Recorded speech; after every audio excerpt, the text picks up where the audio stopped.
नमस्कार, आप देख रहे हैं कुबेर संदेश और मैं आपके साथ तरलिन सलूजा। आइए आज हम बात करते हैं नीमच की।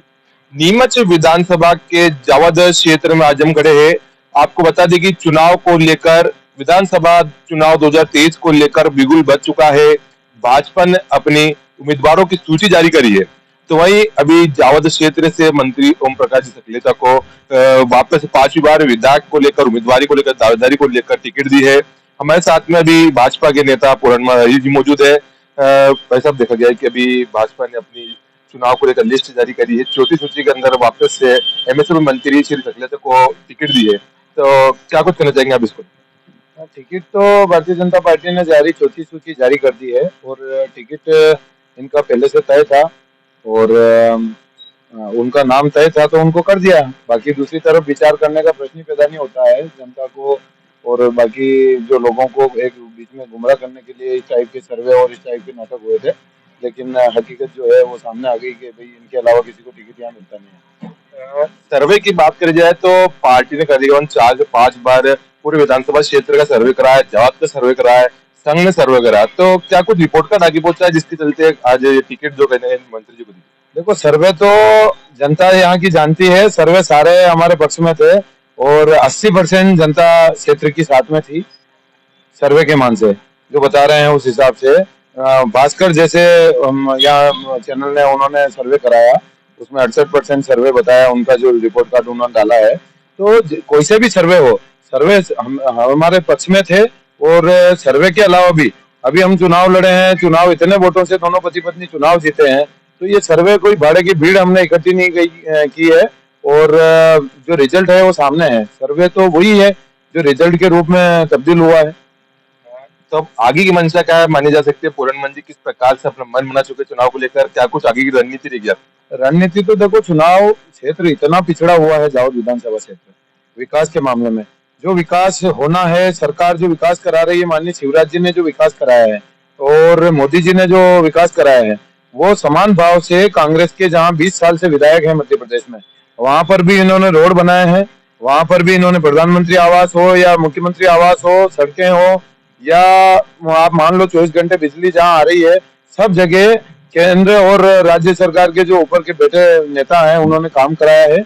यहाँ जावद में 20 साल से ओम प्रकाश जी सकलेचा है। धरातल पे कुछ भी नहीं है, केवल जो सरकार काम करा रही उनको गिना गिना के लोगों को मैंने प्रधानमंत्री आवास दिलाया है मैंने। और ये जो डिजिटल क्लास और इस टाइप के नाटक जो कर रहे हैं ना, ये शुद्ध रूप से विधायक निधि से भ्रष्टाचार इन्होंने किया है, इसके अलावा और कुछ भी नहीं। बायोटेक्निक पार्क की बात करी जाए, ऐसे कई और अन्य जो बातें जो मंत्री लगातार बताते हैं कि मेरे कार्यकाल में इस प्रकार के विकास जावद क्षेत्र में हुए, तो इसको लेकर आप क्या कुछ कहना चाहेंगे? बायोटेक्निक कॉलेज का जो अभी इन्होंने भूमि पूजन माननीय मुख्यमंत्री जी से कराया है, तो ये चुनाव के समय में भूमि पूजन कराया है, जनता सब जान रही है। और माननीय मुख्यमंत्री जी को भी ये चीजें ऊपर तक पता नहीं है कि ये आदमी जमीनें कैसे भी करके और जमीनों को हड़पने का काम इनके द्वारा किया गया है। पिछली बार भी यहाँ खोर और इसके आसपास जो गुजरखेड़ी गांव है पास में, इसके सामने 60 बीघा जमीन पे इन्होंने कब्जा कर लिया था। क्षेत्र की जनता और मैंने जाकर स्वयं वहां, और वो खेत जहाँ 100 साल से खेती कर रहे थे लोग, वापिस उस जमीन पे इनकी निगाह है। ऐसे की ऐसे गौशाला नया गांव के पास में गौशाला की जो 25 बीघा जमीन है, उस पे इन्होंने केसरपुरा के यहाँ जमीन जो है इनके रिश्तेदार मंडल अध्यक्ष और इनके रिश्तेदारों के नाम से इन्होंने अलर्ट करा दिए। ऐसे हजारों बीघा जमीन जो घाटे ऊपर है, वो इन लोगों ने जमीन इनके मिलने वालों को और वो औने पौने दाम पे इन्होंने बेच दी है, एक तरह से ये मान के चलिए।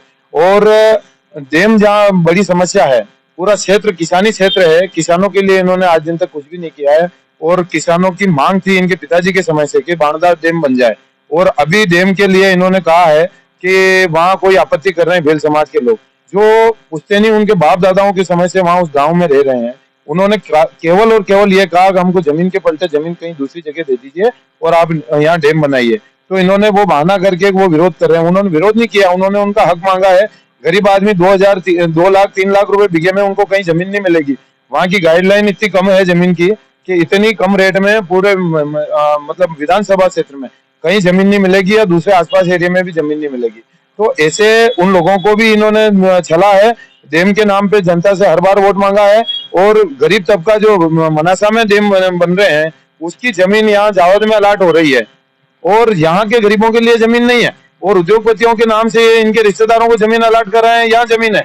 तो इस प्रकार के इन्होंने जमीन लूटने का काम और लोगों को छलने का काम। आज डिप्पियां जो है, किसानों को डिप्पियां नहीं मिल रही है, किसान वहां से ले लेके यहाँ डिप्पियों के लिए आ रहे हैं। सरकार ने काम करा है, जो भारतीय जनता पार्टी की सरकार ने काम किया, लेकिन इन्होंने कहा कि मेरे यहाँ पूरा काम हो चुका है, किसी से कोई मांगने की जरूरत नहीं। ये और उन लोगों को कहते हैं मेरे से राय लो। दिल्ली और विदेशों की जापान भेज रहे हैं, ये आए तब से जापान भेज रहे हैं, यहाँ से गया कोई एक भी नहीं है, लेकिन रिकॉर्ड में जापान भेज रहे हैं। ऐसे कई झूठे वादे इनके, और झूठ सब सामने आ गया है, लोग सब जानते हैं। केवल भाजपा में इन्होंने यहाँ जावद में कब्जा कर रखा है, एकाधिकार यही नहीं, जिले में आप देखिए सारे नेता इनसे परेशान है, सबको परेशान कर रखा है। मतलब इनकी जो तानाशाही रवैया है वो अब जनता जान रही है। कार्यकर्ताओं का और जो किसानों का इन्होंने इतना अपमान किया है, बार बार मौके पे, कहीं जीवन में उनको बोलने का कहीं अधिकार नहीं दिया इन्होंने। इस समय पार्टी ने अभी देखा कि जो चुनाव को लेकर टिकट कहीं ना कहीं पार्टी है विधायक जी को दी है। अब पूरनमल जी अहिर क्या निर्दलीय रूप से पार्टी के विरुद्ध जाते हुए चुनाव लड़ेंगे? देखो, पार्टी के विरुद्ध जाकर चुनाव लड़ना, अरे पार्टी तो यहाँ शैलजा जी के अलावा कोई पार्टी नहीं है। इनके पिताजी और उनके बाद ये लगातार चले आ रहे हैं। यहाँ जो जनप्रतिनिधि कोई बनता है, इनकी गुलामी करे तो वो जनप्रतिनिधि। आज सरपंचों की स्थिति देख लीजिए पूरे क्षेत्र में, केवल भीड़ इकट्ठी करने के लिए उनको जनता ने चुना है, गांव में विकास के लिए, और ये केवल उनको कहते हैं कि आप भीड़ इकट्ठी करो, यहाँ लेके आओ, वहाँ खाना की व्यवस्था करो। सचिवों को, आंगनबाड़ी कार्यकर्ताओं को इन्होंने अभी तक केवल, अब दिक्कत आ रही है इनको, अभी सरकारी कर्मचारियों के माध्यम से इन्होंने भीड़ इकट्ठी की हर बार। अब चुनाव के समय तो कार्यकर्ता याद आ रहे हैं, और पहले कर्मचारियों के माध्यम से भीड़ इकट्ठी कर ली, अब कार्यकर्ता बचे नहीं है। टिकट फाइनल होने के बाद भी उनकी चेहरे की स्थिति देखिए आप, जो कंडीशन है वास्तविक धरातल पे अब जाना पड़ेगा इनको। लाव लश्कर था पहले, साथ में अधिकारी कर्मचारी चल रहे थे, अब कौन आएगा साथ में? कार्यकर्ताओं को अब याद आ रही, कार्यकर्ताओं को घर घर जाना पड़ रहा है, कार्यकर्ताओं के धोख लगाना पड़ रहा है। और अब जो स्थिति है, ये अगर लगातार करते तो कार्यकर्ता तो पलक पावड़े बिछा के बैठे हैं पार्टी के लिए, भारतीय जनता पार्टी के लिए। एक एक कार्यकर्ता क्षेत्र में 70% भाजपा है जावद विधानसभा क्षेत्र में। लगातार देखा जा रहा है पिछले 1 वर्षों से 1.5 वर्षों से आप लगातार कहीं ना कहीं जनता के बीच में जा रहे हैं, अपना कहीं ना कहीं पूरा सर्वे कर रहे हैं, जनता के बीच में जाकर आप क्या कुछ आपको सहयोग मिल रहा है, और जनता के इस बार क्या कुछ मूड माना जाए? देखो, 1-1.5 साल से मूड नहीं है। पिछली बार भी मेरी दावेदारी थी, सर्वे में मेरा नाम था 2018 के पहले चुनाव में, और मैं लगातार यहाँ चुनाव लड़ रहा हूँ। पंचायती राज से 22 साल की उम्र से मैंने राजनीति शुरू, इलेक्शन लड़ने की जो राजनीति है वो वहां से मैंने शुरुआत की। उसके पहले भी छात्र संघ में अध्यक्ष रहा हूँ, और तहसील सरपंच संघ अध्यक्ष रहा हूँ मैं। तो उस समय 2005 में पूरी तहसील में सरपंचों के जो मुद्दे थे, विकास के लिए जो पैसा कहीं से लाना था, साथ में जाना और सब लोगों को समन्वय बिठा के काम करने का, इतने समय से मैं काम कर रहा हूँ। जनता गांव गांव में, मेरे को किसी के परिचय की जरूरत नहीं है, खुद गाड़ी चलाता हूँ, और गाड़ी लेके जिस गांव में जाना है कहीं पूछने की जरूरत नहीं पड़ती, कौन सी गली में कौन रहता है सब जानता हूँ। और जनता मेरा पूरा परिवार है जावद विधानसभा क्षेत्र, और जनता ने मानस बना लिया है। भारतीय जनता पार्टी केवल चेहरा चेंज करना है, पूरन अहिर को वो अपना बेटा मानते हैं, और बेटे के साथ वो सब पूरा क्षेत्र खड़ा है। और जो लोग इनके साथ बंधे हुए हैं, लेकिन उनका मन मेरी तरफ है कि हम पार्टी के पद पे कोई बैठा है तो ठीक है, उनकी मजबूरियां हैं, लेकिन वो अपने साथ आज कंधे से कंधा मिला के और चुनाव में अपने साथ देने के लिए तैयार है। तो क्या माना सकता है इस बार जावद में परिवर्तन होगा? परिवर्तन व्यक्ति का होगा, पार्टी वही रहेगी। और मैं भाजपा से हूँ, कार्यकर्ता हूँ, और मेरी विचारधारा भाजपा की है। मेरी विचारधारा कोई चेंज नहीं कर सकता है, और कार्यकर्ताओं की विचारधारा कोई चेंज नहीं कर सकता। व्यक्ति चेंज करना है, व्यक्ति चेंज कर देगी जनता।